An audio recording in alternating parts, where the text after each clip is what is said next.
Zemmour. Bonjour. C'est l'auteur et le polémiste que je reçois aujourd'hui, puisque vous publiez Un quinquennat pour rien, votre dernier livre aux éditions Albin Michel. Le livre sort donc aujourd'hui. Il s'agit en fait d'un recueil de vos chroniques faites ici même, à ce micro, sur RTL.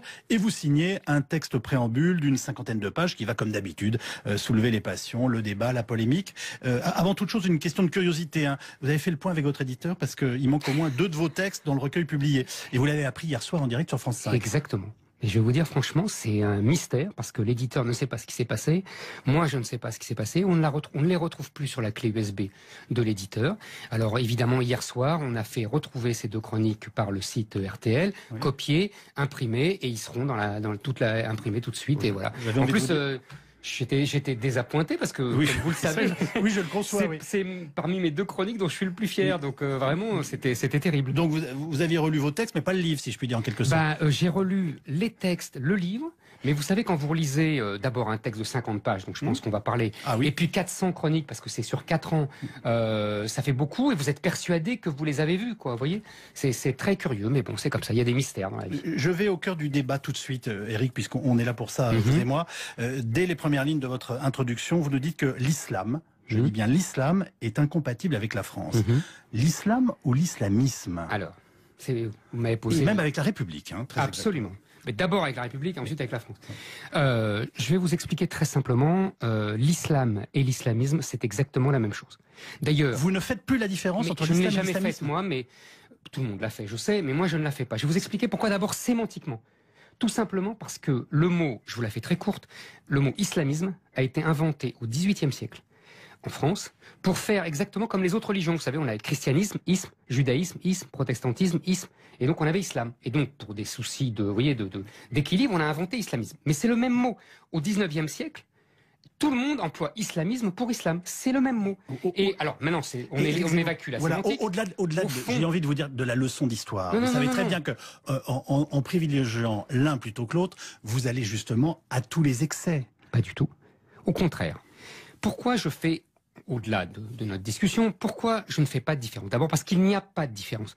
Parce que les islamistes, ceux qu'on appelle nous les islamistes, eux s'appellent des musulmans.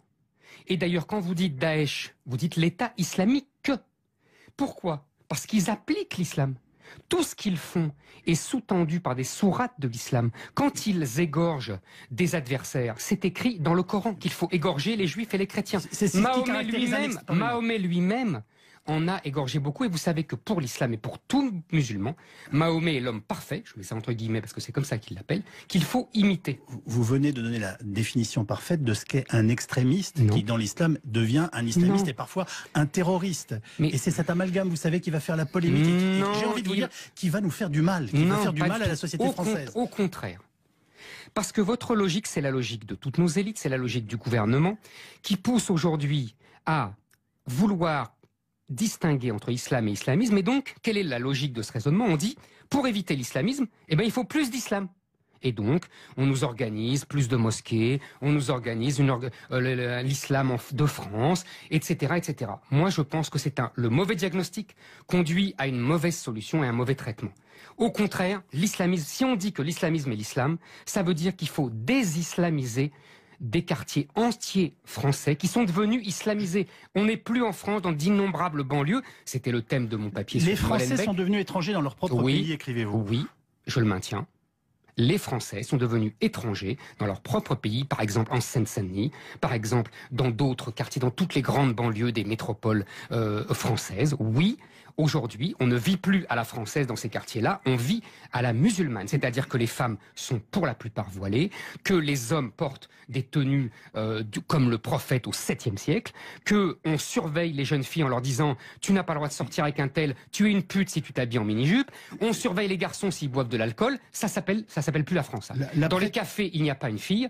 Excusez-moi, ça s'appelle plus la France. La prétendue déradicalisation des djihadistes est donc une entreprise grotesque puisqu'il faudrait désislamiser, écrivez-vous, c'était exactement l'objet d'un de nos reportages ce matin, désislamiser. Oui, désislamiser, oui. Comment pratique-t-on la désislamisation? Mais parce que si vous... Mais voilà, comment vous faites? Mais je vais vous le dire. Si vous voulez, vous faites une erreur classique en France, et tout à fait normale, que Rémi Brague, vous savez, le grand spécialiste de l'islam, diagnostique très bien, il dit, en France, des catholiques aux plus grands bouffeurs de curés, quand on dit religion, on pense au catholicisme. C'est-à-dire qu'on identifie ça au catholicisme, et donc on voit les pratiques du catholicisme, c'est-à-dire le jeûne, la prière, vous voyez, etc. Sauf que l'islam, ce n'est pas ça. Ce n'est pas une religion, l'islam. C'est une loi, c'est un droit, et c'est une nation. Ce n'est pas une religion. Vous avez envie de nous faire peur, et je pense que mais j'ai pas du tout envie de vous faire peur. Non, mais je vais essayer de donner des exemples. Hein. Autant on peut être totalement d'accord avec vous quand vous nous dites il est vital de répondre à la guerre de civilisation menée sur notre sol. Alors vous dites par l'islam, moi j'aurais envie de dire par les islamistes ou les extrémistes, voire les terroristes. Mais vous venez de répondre à ma question, donc je n'y reviens pas. Si demain, je vous cite toujours, il y avait 20, 30 millions de musulmans français bien décidés à voiler leurs femmes et à appliquer les lois de la charia, on ne pourrait préserver les règles minimales de la laïcité que par la dictature. Mais excusez-moi, cette projection dans l'avenir, elle est inconséquente, elle n'existe pas. Je vais vous dire, c'est déjà le cas. Non, il n'y a pas 20 ou 30 millions de musulmans dans notre pays. Non, mais la loi... Sinon on le saurait. Mais attendez, laissez-moi répondre. Et la charia n'est pas légale en France, elle n'est pas appliquée. Laissez-moi répondre. La loi interdisant la burqa intégrale n'est pas appliquée. Voilà. Vous demandez à tous les flics, ils vous le diront. Pourquoi elle n'est pas appliquée? Parce que depuis les émeutes de Trappes, vous vous souvenez, qui ont suivi le contrôle d'identité de cette femme qui était voilée entièrement, il y a eu des émeutes, et donc maintenant les policiers ont mission et ont des consignes de ne pas contrôler. Qu'est-ce qui vous permet de dire ça? Mais il y a un moment où il faut avancer les preuves. Mais les preuves, c'est que c'est mon enquête auprès des policiers qui me l'ont dit. Alors, je cite un autre passage. Il y a en France des centaines de Saint-Denis et de Molenbeek, ce qui fait référence justement à cette chronique. Voilà, cette fameuse chronique. En début d'entretien. Pour l'instant, on confine l'armée dans un rôle scandaleux de gardiennage, de protection des édifices religieux, etc.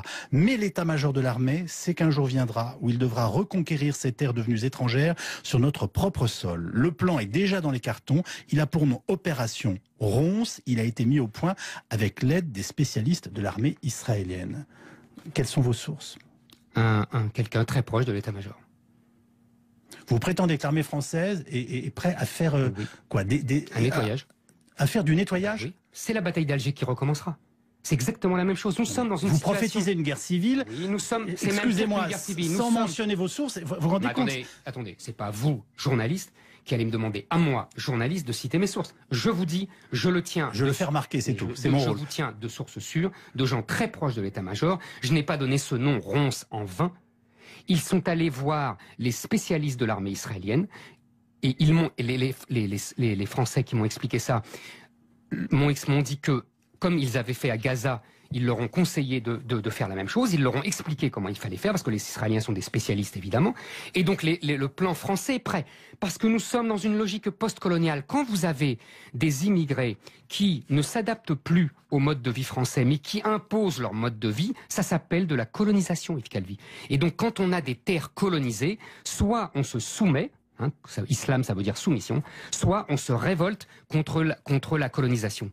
La polémique ne fait que commencer. Il était normal que nous en parlions aujourd'hui avec la sortie de ce livre, Un quinquennat pour rien, qui paraît chez Albin Michel. Merci Éric Zemmour de défendre votre livre, et je dirais même votre brûlot, sur l'antenne d'RTL. Merci à vous. Bonne journée à vous. Vous nous dites que l'islam, je dis bien l'islam, est incompatible avec la France. L'islam ou l'islamisme? Alors, vous m'avez posé... Et même avec la République. Très absolument. Exactement. Mais d'abord avec la République, ensuite avec la France. Je vais vous expliquer très simplement, l'islam et l'islamisme, c'est exactement la même chose.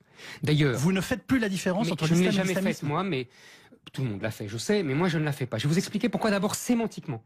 Tout simplement parce que le mot, je vous la fais très courte, le mot islamisme a été inventé au XVIIIe siècle en France, pour faire exactement comme les autres religions. Vous savez, on avait christianisme, isme, judaïsme, isme, protestantisme, isme, et donc on avait islam. Et donc, pour des soucis d'équilibre, on a inventé islamisme. Mais c'est le même mot. Au XIXe siècle, tout le monde emploie islamisme pour islam. C'est le même mot.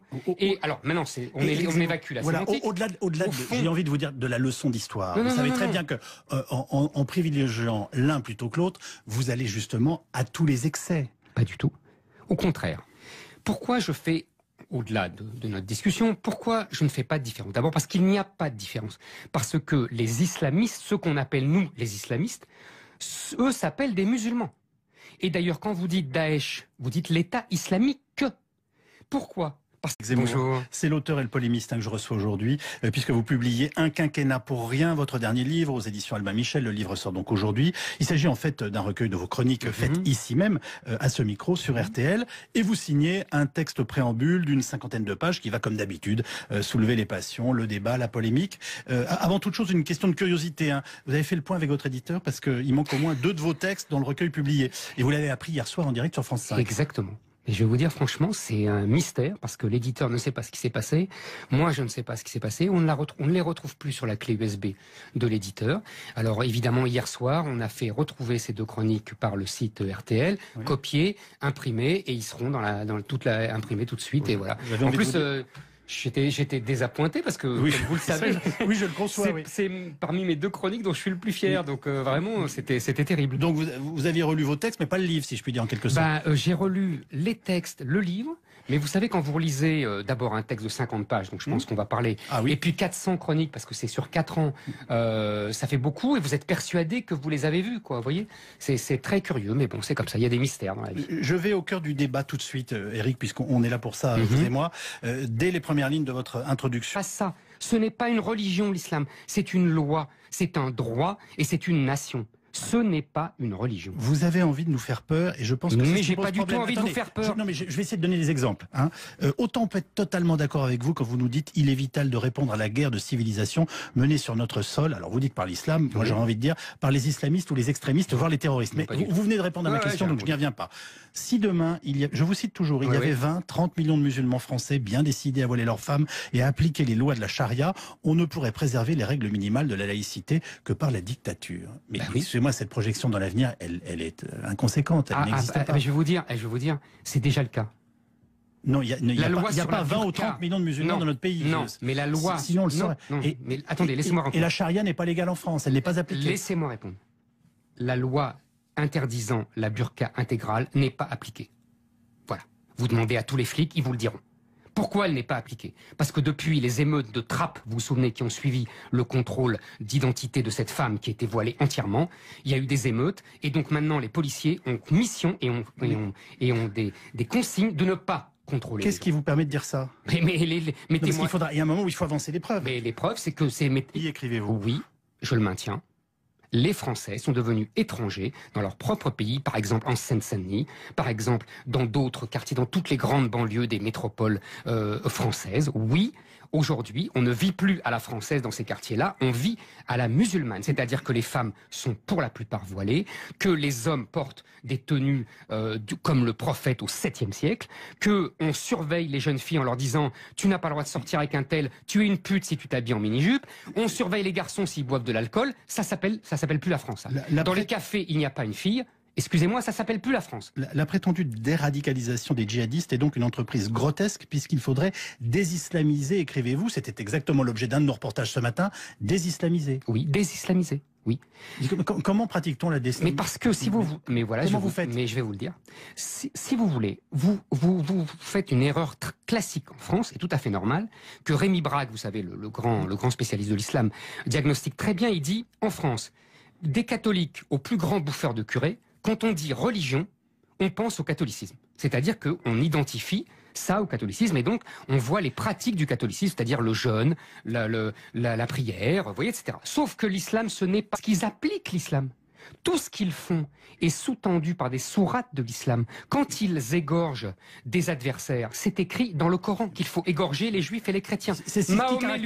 Mahomet lui-même en a égorgé beaucoup, et vous savez que pour l'islam et pour tout musulman, Mahomet est l'homme parfait, je mets ça entre guillemets parce que c'est comme ça qu'il l'appelle, qu'il faut imiter. Vous venez de donner la définition parfaite de ce qu'est un extrémiste, qui dans l'islam devient un islamiste et parfois un terroriste. Et c'est cet amalgame, vous savez, qui va faire la polémique, j'ai envie de vous dire, qui va nous faire du mal, qui va faire du mal à la société française. Au contraire. Parce que votre logique, c'est la logique de toutes nos élites, c'est la logique du gouvernement, qui pousse aujourd'hui à vouloir distinguer entre islam et islamisme. Et donc, quelle est la logique de ce raisonnement? On dit, pour éviter l'islamisme, eh ben, il faut plus d'islam. Et donc, on nous organise plus de mosquées, on nous organise l'islam de France, etc., etc. Moi, je pense que le mauvais diagnostic conduit à une mauvaise solution et un mauvais traitement. Au contraire, l'islamisme, si on dit que l'islamisme est l'islam, ça veut dire qu'il faut désislamiser des quartiers entiers français qui sont devenus islamisés. On n'est plus en France dans d'innombrables banlieues. C'était le thème de mon papier. Les Français sont devenus étrangers dans leur propre pays.